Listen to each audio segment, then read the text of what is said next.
Welcome to season 6 of the Breakthrough Show. Breakthroughs around the world, conversations with 40 guests from 40 different countries, acknowledging our similarities, honoring our differences, and celebrating our connection.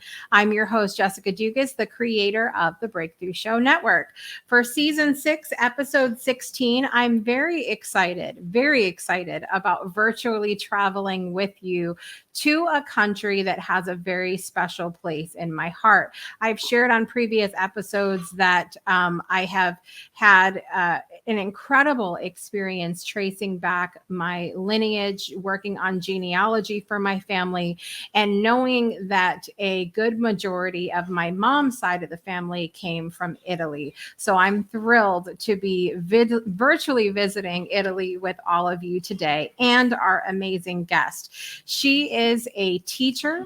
She is a lifelong learner, definitely something that sticks out to me from our prior conversation that we've had. She is an amazing family woman. She is an NLP practitioner and trainer, and we're very excited to welcome her to the show today. So without further ado, let's welcome Maddalena Scotti to the show.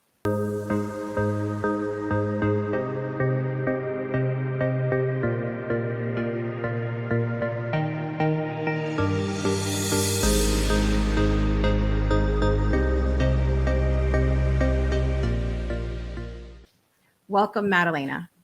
Thank you. Good afternoon for me. Good morning for you, everybody. Good morning, Jessica. Very nice for me to be here with you. I'm very excited to have you here.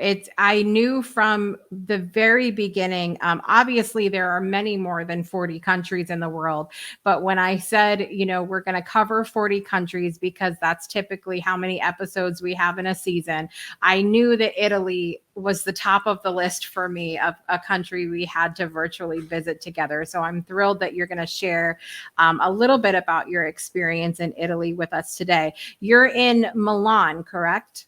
Yes, I'm in Milan. I was born in the surroundings of Milan in a little town called Pavia, a medieval town, 30 kilometers from Milan.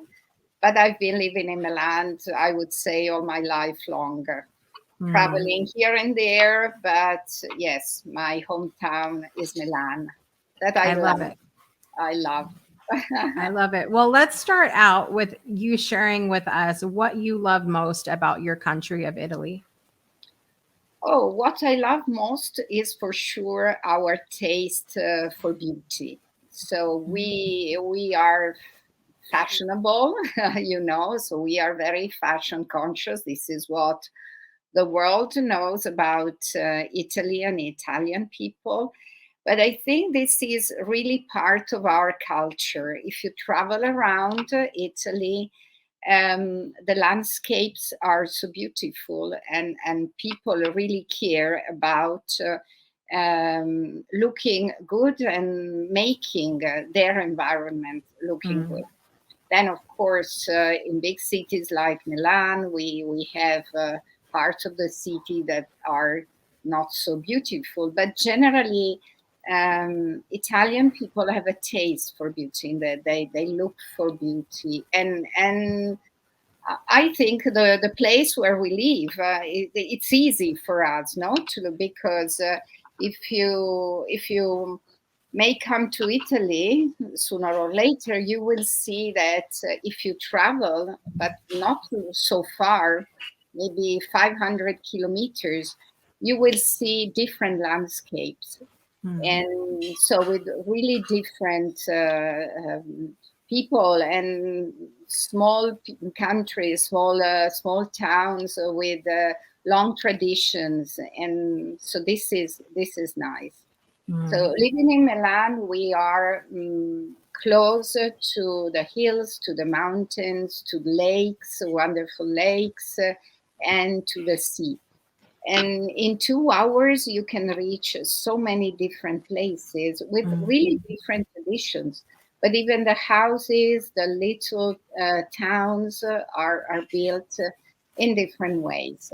So this is what yes, I'm really fascinated, and sometimes really amazed because you go maybe on a day trip, you visit a place just to visit friends, and you discover this particular atmosphere and landscape. This is special to Italy, I Yeah. think. Yeah.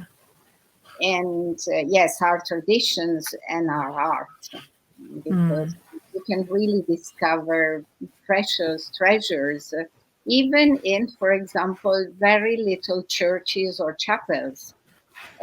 Apart from, the big museums and works of arts and architecture that are known all over the world, so lots of tourists come and to visit Italy. Yeah.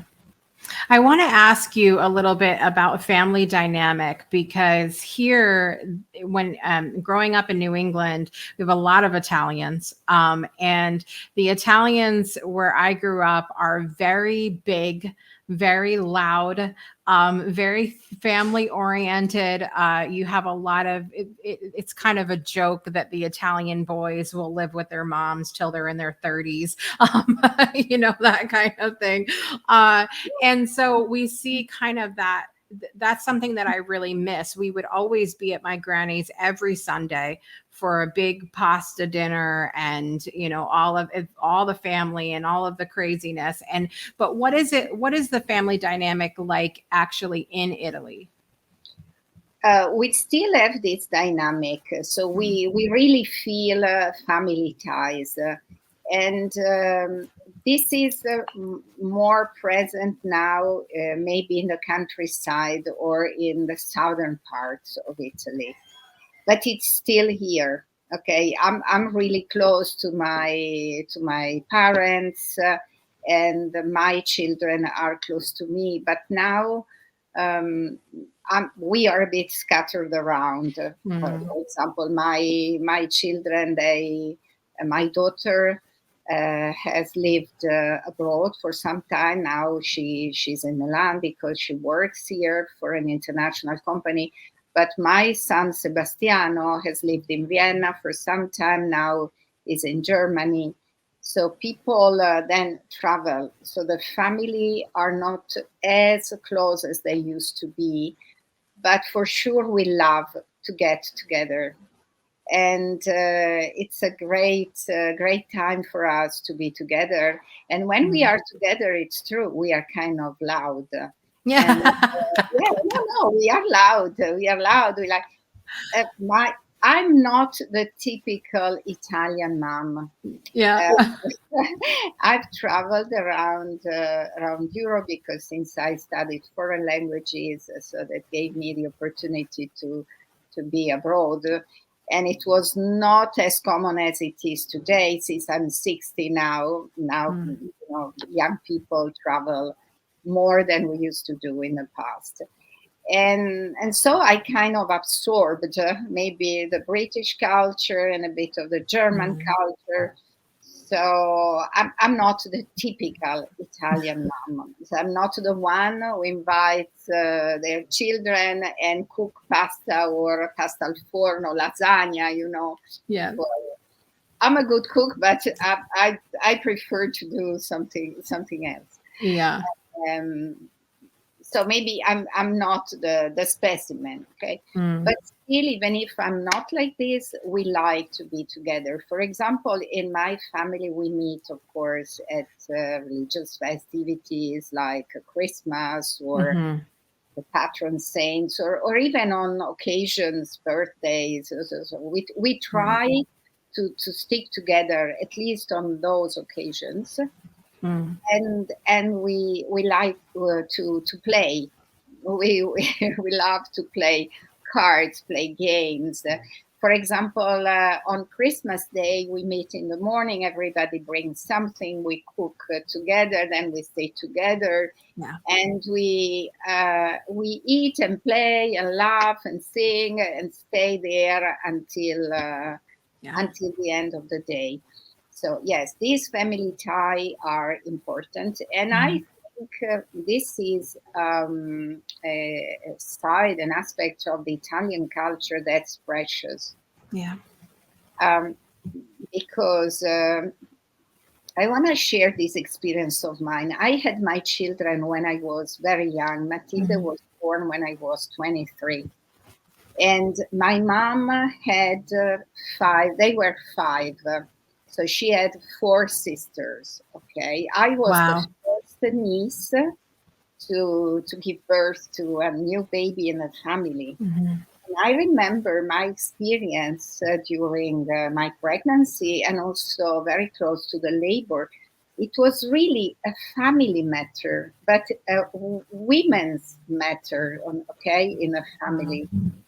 And I remember attending, these pre-labor courses in Milan, because Matilda was born in a hospital here in Milan. I saw these other women, maybe older than me, but they were kind of by themselves, so they could only rely on maybe their doctors. So this gave me. I was so serene. It was kind of a natural thing, that other women in my family, so I was bound to share their same experience. So, for example, this is for me. It's a good example. So I remember that period.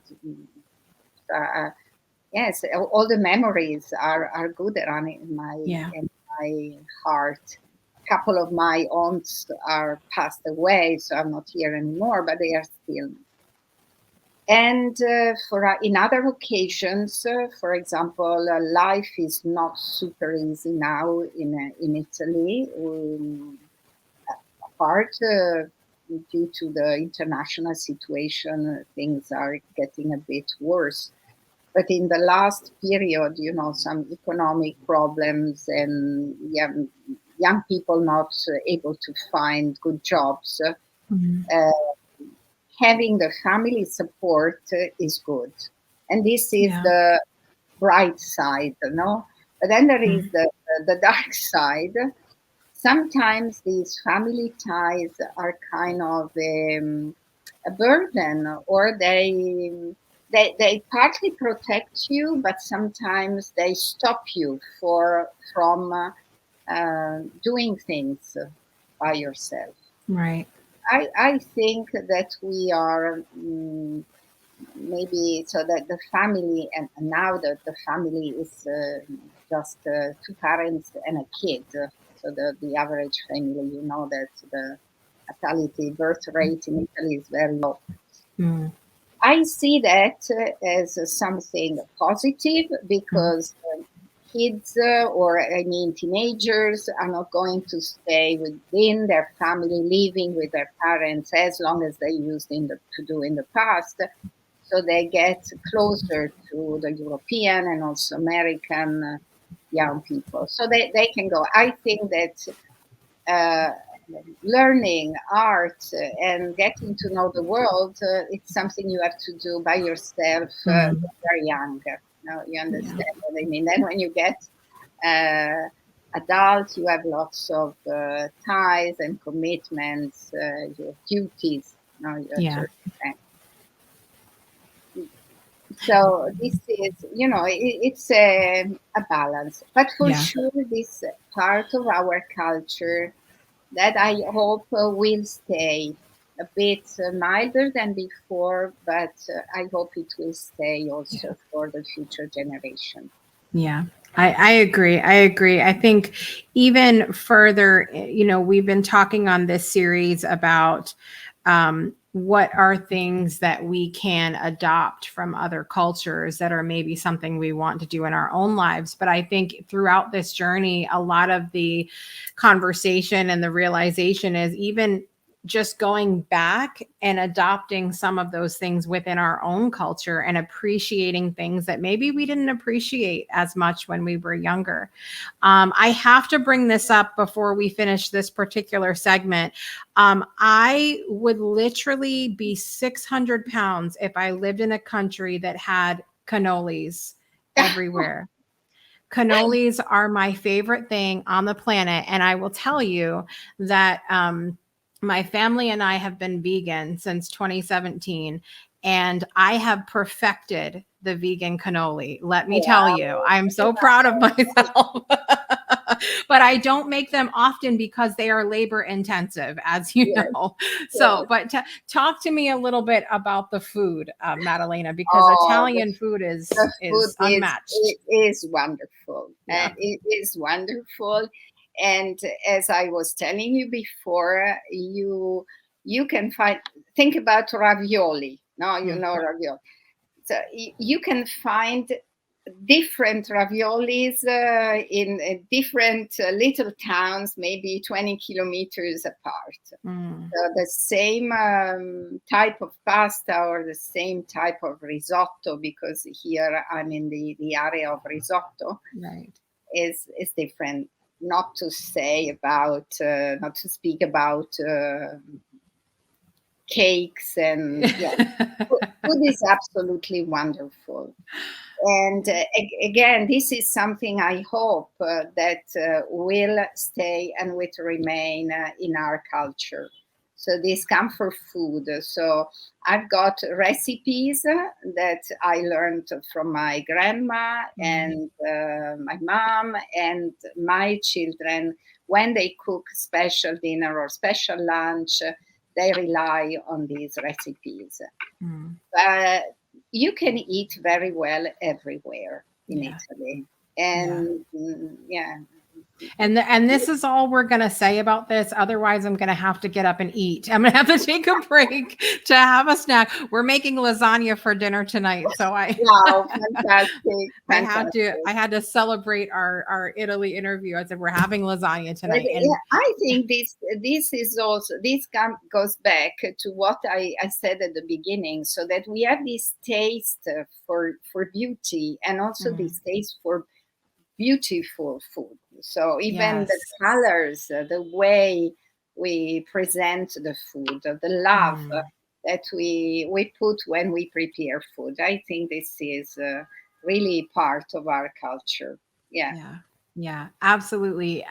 Cooking with my granny in the kitchen was the first place I learned that what you're feeling while you're cooking can absolutely be infused into the food. That love, you taste it, you experience it when you partake in the food. So again, I should have given you all a disclaimer to get a snack before watching this show today. But breakthroughs are about more than you might think. They're about discovering who you are, digging deep, reaching to the core of your soul. They're about healing yourself, understanding your beliefs, creating a ripple effect. And it's not just those initial moments that matter. It's about using them to bring more joy into our own lives and the lives of others. It's about having fun, letting loose, enjoying every moment life has to offer. It's about finding a safe space. It's about creating connection.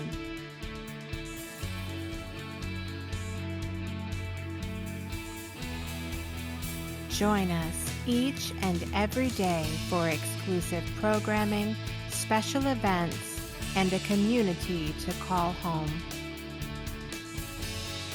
where we invite you to explore, change the way you look at and live your life, and go beyond the breakthrough. So we ask you, are you ready? We'll see you online at thebreakthroughshow.com.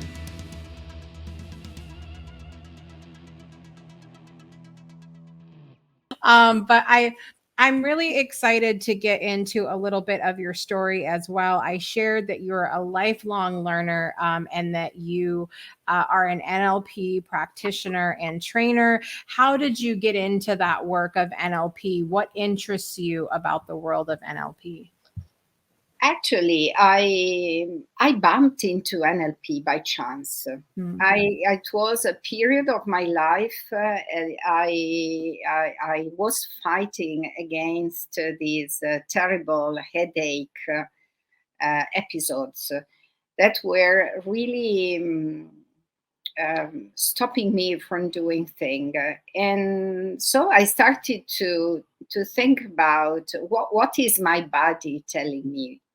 Because you start take medication, you rely on doctors, on medicine, but I could not get rid of this strong headache. And so I started to think about what is my body telling me, because when the body shouts with this pain, loud pain, it means you need to stop and look around you and think about who you are, what you want, and if you are really living your life, the life you were born to live. And so I started to look around, and I get closer to homeopathy. I started to get closer to meditation. So I was searching for things, and then I bumped into NLP, and I was really amazed of the power of this methodology. I know speaking about NLP may sound a bit awkward, because some people are cautious not towards NLP, and I know that NLP is sometimes used and has been used, especially in business and in marketing, as a tool to manipulate, because it's true. If you are really good at using the NLP tools, you can actually manipulate people. But I'm holding a pen, so a pen can be used to write poems, like our I don't know, Shakespeare's, or also Italian great poets. It can also be used to write bad words, or to use as a weapon. So depending on how you use the tool, then you get a result. And actually, I understood that some of the tools NLP offers you can be used to become more aware of who you are. And actually, I discovered, I listened to myself, I listened to all the voices inside me, all the parts, and I got rid of this headache. So I realized what they were telling me. Wow. That I was doing something because it was not me. And so here we come back to family ties. Family ties sometimes support, but sometimes they really constrain you. Yeah. So I was living my life as a mother, as a wife, as a family woman, repeating some patterns that had been, passed on from generation to generation. But those patterns were not mine. As you were saying before, it's good to go away, because from the outside you can look at who you are, your source, your origin, and you can model something. But then modeling is one of the basic tools in NLP, and it's one of the basic tools in learning. And learning means changing, adapting. When you learn, it means that your behavior is different, so you have adapted, you have more choices. Right. And so I understood that I could model some of the patterns that are inside myself and have been passed on from generation to generation, but then interpret them my own way. And this was my great breakthrough.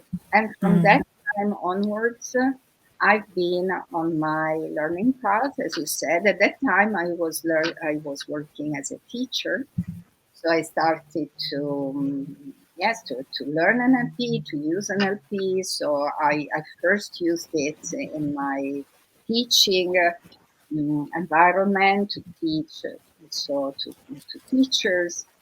And then I started to use it with adults, and then I became a trainer, so training adults in NLP courses. And then I became a coach, and now I use NLP and also other tools.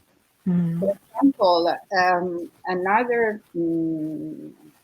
method, I don't know how to call it, it's a method, a methodology, is the voice dialogue. It's something great. And it guides you to listen to all the voices inside ourselves. Because yes, I'm Maddalena, but there are so many Maddalenas inside me. And sometimes we get aware of that when we are in front of a difficult choice, or we are undecided about something, and there's a voice that tells us, okay, you should do this, and then the other voice that says, no, don't do that, it could be too risky, Yeah. And yes, listening to ourselves, listening to our feelings, to our emotions, it's great. That's really interesting with the voice dialogue you're talking about, because I think a lot of times we're taught to listen for that one voice, whatever that, and sometimes I'm hearing several different things, and it can be challenging to go, well, which one am I supposed to listen to right now? Yes, and we should become aware, or at least I became aware in that specific moment of my life. I became aware that the voice, or a couple of voices that I was trying to follow, that was not my voice. It was in particular one on a specific topic. It's maybe too long to open. It was my mom's voice, but not my mom's voice as it is every day, in particular situations. And that was disrupting for me. So I was trying to follow this voice telling me, oh, you have to do this. Right. But it was my idea of my mom's voice inside of me, because then it happened to me to talk to my mom and say, oh, I've been working on this, and seeing her looking at me and say, really, have I ever behaved this way? Because everybody has their own map of reality. There is not just one objective reality. Right. So right. I know, well, for example, when I'm in courses, training, I'm now really aware that if I've got 10 people in front of me, I'm speaking, I'm giving 11 speeches. One is mine for myself, and 10 for all the people. Yeah. And NLP is also offers good tools to be able to speak as clear as possible, to be sure that what you want, the message you want to get through, gets through exactly as you want it to do, or at least it higher the percentage, because then we know in communication, it's me and you. So it depends on how we listen to each other, and if we are ready and open to listening. Right. Talk to me, Maddalena, about some of your favorite NLP techniques. Do you have any that stick out for you that have been particularly helpful in your own life? Yes, I'm really amazed and passionate about the generative part of NLP. And there are some tools. One, for example, is called the behavior generator, or the circle of excellence. So you guide the person to think about a behavior of theirs that they are not satisfied about, and then you help them, you guide them to split it down, to chunk it down in small details that are generally sensations in images, so visual sensations, body sensation, that kinesthetic, or sounds and thoughts, so that's auditory. And so when people rearrange their behavior, they first chunk it down, and then they found the part that's not working, it's not in balance with the others. So they can change these parts, maybe changing their vision.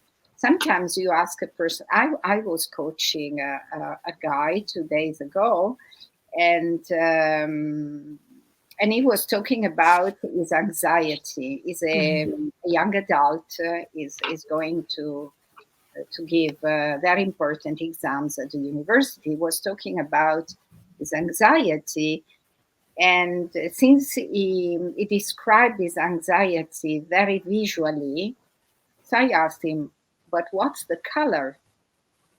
And he kind of, and then he said, "Oh, I see it completely blue. But there's a little circle, yellow circles in the middle, because it's so amazing, but we really store our experience this way." And when you ask the people, and then he said, "I've never thought about it. I didn't even know that my anxiety had a color." But when I asked him, he immediately replied, "It's blue." And then after some time, so I got him, I said, "Which part is tougher?" And he said, "The blue part." So can you try and make the inside yellow hole a bit wider? And he said, "Yes, I think I can." How it feels like? Lighter, much better. And so this is, for example, one of the another tool of NLP. Yeah. And another generative tool of NLP is called the score, and it's another tool that I use when I help people setting their goals. Mm-hmm. And it's made of signals, causes, objective, effects, and results. The objective, effects, and result is the as if part of the objective, because when people come in a coaching section or in a counseling, even if I do more coaching than counseling, I've been doing more coaching than counseling recently, and I really love coaching people. Come and they are in the problem frame. I'm here because I cannot get this, I'm struggling, there's a lot of effort, blah, blah, blah, blah. And so I use the score, and I start guiding them to dream. Okay, this is what's going on. But what? Imagine what, how do you see this? How do you feel this? How would it feel once you have got the, and so this is generative, because our neurology is I think more clever than we think and we are. Yeah. And anytime you imagine something, your neurology is bound to that, because I think that we have been created. I'm not really practicant. I was raised Catholic. I'm not practicant. I don't think I believe, but I believe that we've been created somehow by nature, or I don't know by what, to be in balance. I don't say to be happy, but to feel well, no? And so if you guide people to imagine their neurology starts working to get there, and then anytime we want to get to a goal, we want to make a change, it's because we, in the as is situation, we got some signal. No, I don't know.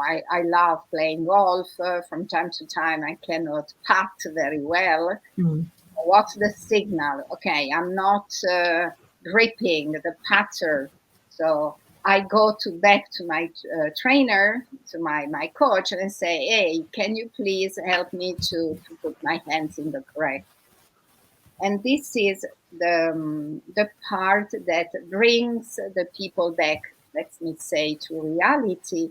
But it's useful after you have dreamt your goal, so your neurology is open to it's ready, it's on the threshold. Right. It's good to go back, because you need to compare. Otherwise, you are not setting a goal. You are just dreaming. Right. Because that goal needs to be put down on earth. Right. But starting from the generative part is beautiful. I'm really happy at the end. I love that. Yeah, me too. I love my job. And from time to time I say, yeah, it's because I have to pay my bills. But yeah, it's not what I charge that satisfies me. If I could, I would do my job without charging anything. Yeah. And from time to time I do something pro bono, because it's my giving back, Yeah. Yeah, I love that. And I think, we're at a really interesting time. You have many of us that are very heart-centered, and we just want to change the world. We just want to help people. And that can be a challenging place to be in. And we get caught up in, even subconsciously, of thinking, oh, if I charge for this, then I'm not really helping. Now I'm charging for it. It becomes this block that many of us have in charging for what we do, and understanding that what we do, the work is important. And how many more people can we then help if we do charge for our work, because now we can give back financially as well. So we stop our own selves from moving forward with all of that. I think it's also good to charge, but yeah. So it's not, that's a means. No, it's something that, of course, we need to. Barter is not used anymore, so we need to charge. But I'm really lucky, because I'm really doing what I love to do. There's not a single morning I get up and I say, oh gosh, I have to do this, I have to go to work, I have to no. So I'm really living in a wonderful period of my life. So I don't know. Okay, I'm getting old, I know. As I said before, sometimes I look at myself in the mirror and I say, no, but inside I'm feeling different. So as if I'm still 30. But if this is getting old, I'm happy, because I'm still fit. I'm still in good shape and in good health. So I can do mostly the things I used to do in the past. Yes, I'm maybe a bit slower, or I get tired before than in the past. But all in all, I can live my life in a happy way. I've got lots of friends. I like playing golf. I go dancing. I have my wonderful family, my 2 granddaughters. And when I'm with them, I play and jump and do stuff. At the same time, I'm calm. I'm relaxed. I'm really able to appreciate the little things in life. There is another, I don't know if it's a tool, but it's an attitude that I've just learned in this training, because I'm on a training with ICF, the International Coaching Federation, to get this international coach. Okay. Anyway, to be certified. And we spoke and worked on this idea of the acknowledgement. And it's something that I loved, because acknowledging people means that I look at you and I see your beauty. I see that you are good enough, even if I don't like you, even if you don't fit with me, even if you don't match. So acknowledging means that I really look at people for what they are and who they are, without judging, without trying to make them match me. And this is, of course, this is one of the competencies of an ICF coach in front of a client. But I realized that it was a great insight for me. And I'm looking at people and situations this way, because I always been the kind of reaction girl. You know, there are two kinds of people. People who enter an environment and they wait. They look at the environment and they wait for the environment to absorb them. And then the other, and I'm in this second group of the people who enter and they want to modify, to change things. So this idea of acknowledging things as they are, so accepting them and trying to find the beauty and the balance in things that you would do in a different way, gives you a great amount of choice, of relief, I would say. And I'm really enjoying things even more than I was doing before.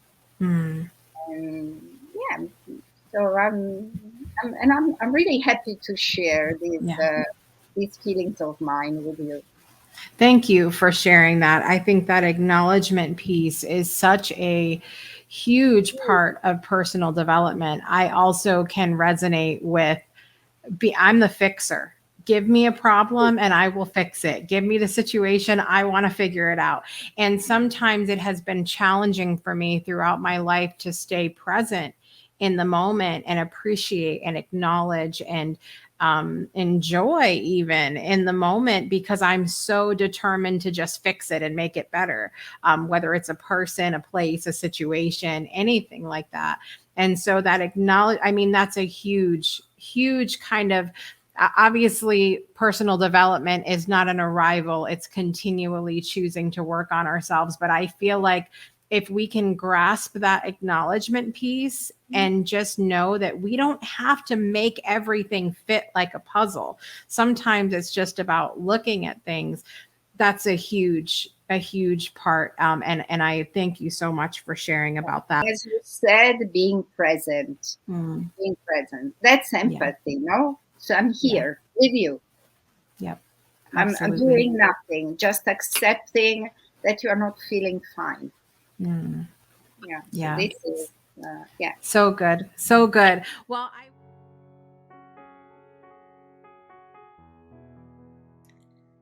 Crederò ancora nell'amore, anche quando il cuore è greve e l'anima frantumata.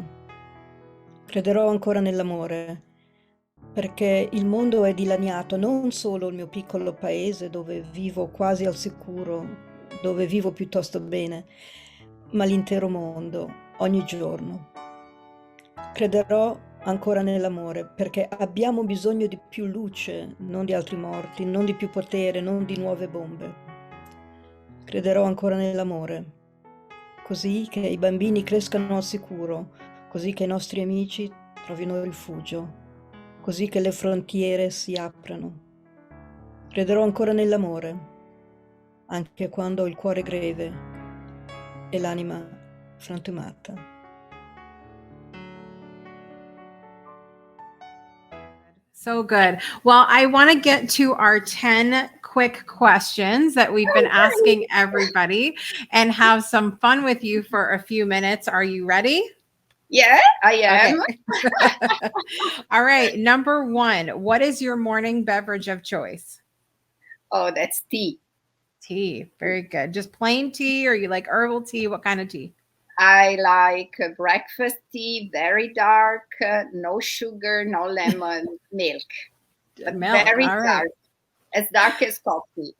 Very good. hot. Very good. Very hot. Very Not hot. very Okay. Italian, not Italian, because Italian love coffee. No, maybe this is something that I model from being in Britain for Probably many so. years. Yes. Probably so. All right. Number 2, when are you most productive? Oh, in the morning, I've got these 20 minutes of that. As soon as I wake up, I've got these 20, 30 minutes of it's subconscious creativity. So I love it. Yeah. I love it. Morning's my time too. Absolutely. Number 3, which season is your favorite? Summer. Summer. Sure. I like the summer. The heat. The sun. I can't do it. I melt. It's horrible. All right. Number 4, what is something you're learning right now?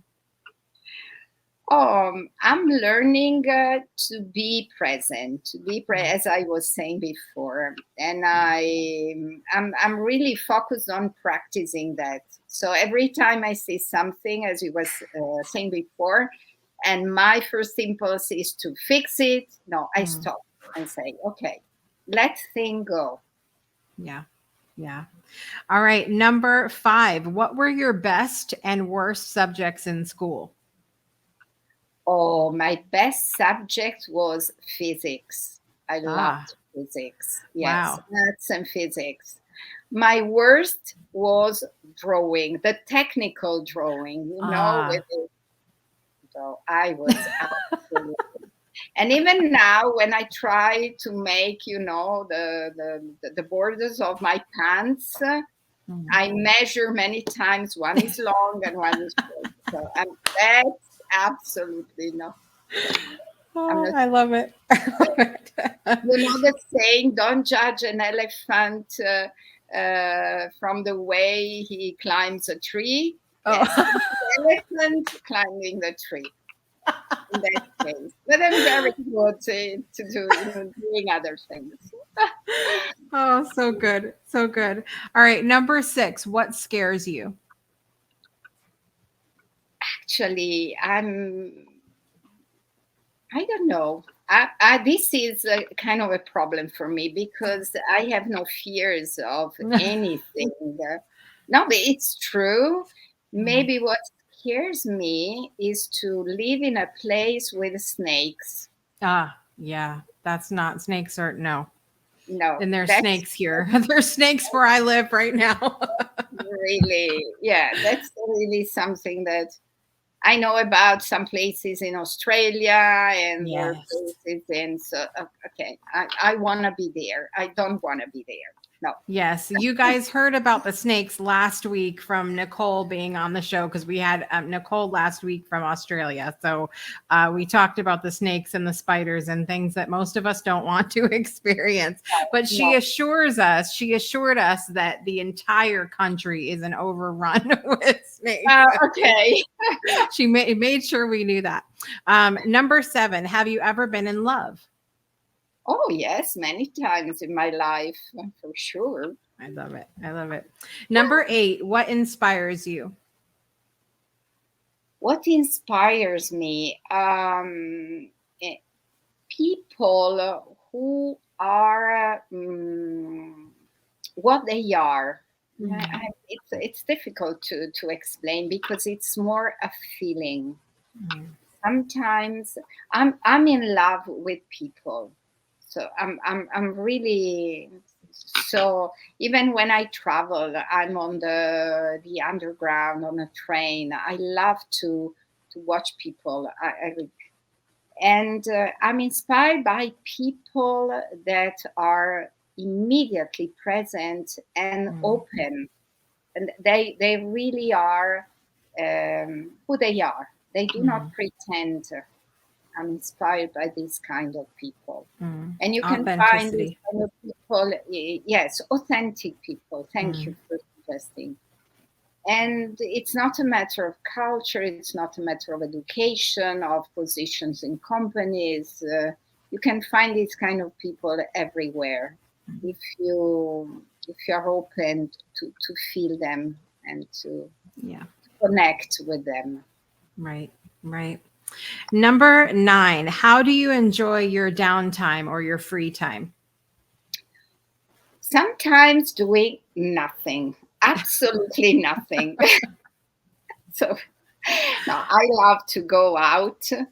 And even if I'm tired and friends call me, hey, let's go dancing. So I like to stay out, to be with people.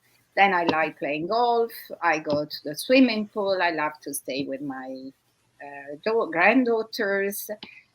But when I'm tired, or when I do nothing, I lie on the sofa, I don't read, I don't listen to music, I don't watch TV, I do nothing. You just need to decompress. Just I'm like, I'm very active and energetic and always on the run. So maybe it's just to balance my energy, probably. Sometimes I say, how can you do that? Probably so. A last question is, what culture do you deeply respect and or want to learn more about other than your own? I don't know much about the Arabic culture, so the African cultures. I've never been interested, or I've never had any contacts. So I've never had the possibility either to work with people from those cultures. So I would love to learn more about those cultures. I cannot say I respect them because I don't know them. Right. But I'm open to respect any cultures if they show respect. That respect piece is a huge part of the Italian way. I feel like that was something that was ingrained in me from a very young age, to be respectful, to show respect. And I think that is something that I try to tell my kids too, of passing on a little bit of that. I feel like that's almost the Italian thing, a very important part of the culture as well. But you made it through all 10 questions. You did very well. We have lots in common, and it was fun to learn a little bit more about you as well. You shared with us your website, and I want to put it down the bottom for everybody as well. And one of the things that I love that I noticed about your website is that when I went there, Google suggested for me that I could not have to read it in Italian because I don't read in Italian. So I was able to click the button and read it in English as well. But do you want to tell everybody what they can find on your website? Oh, they can mainly find all the services that we offer and that I briefly mentioned before. So we offer trainings, we offer language courses using this methodology. I devised putting together some coaching tools with cutting edge learning strategies, techniques, and coaching. Yeah, this is a picture of me and my partner in business doing these work meetings. So we offer free moments for companies or private to come and think about, discuss some topics. And whatever covers the soft skills training.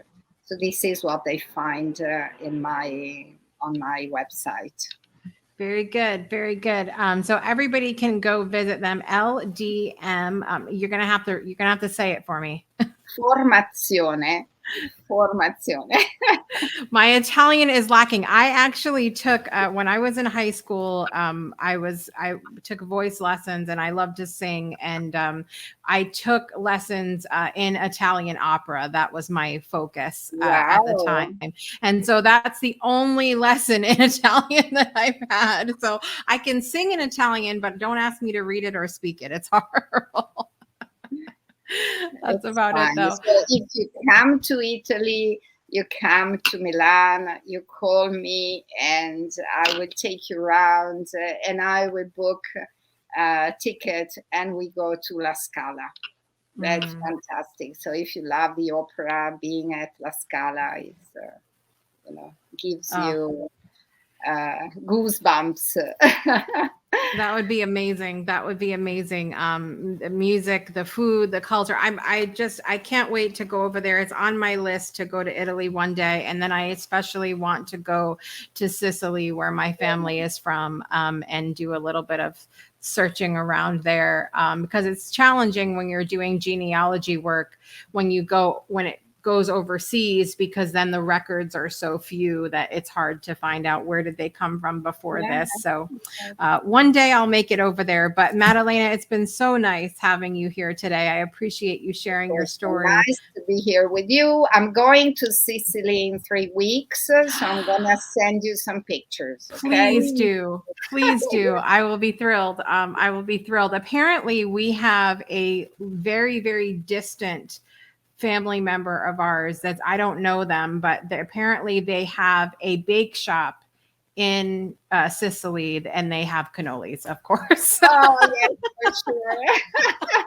So I knew that it was in my bloodline somewhere. Yes, of course. Thank you so much for joining us today, Maddalena. Thank you so much for having me as one of your guests, and best wishes to everybody. And I invite everybody to come and visit Italy. It's worth coming, really. I love it. I love it. Thank you so much. Thank you. Ciao. It's been another amazing episode, you guys. I want to thank all of you for watching or listening wherever you are in the world today. I'm your host, Jessica Dugas, and I want to remind you to make joy a priority in your life and make every day a great day for a breakthrough.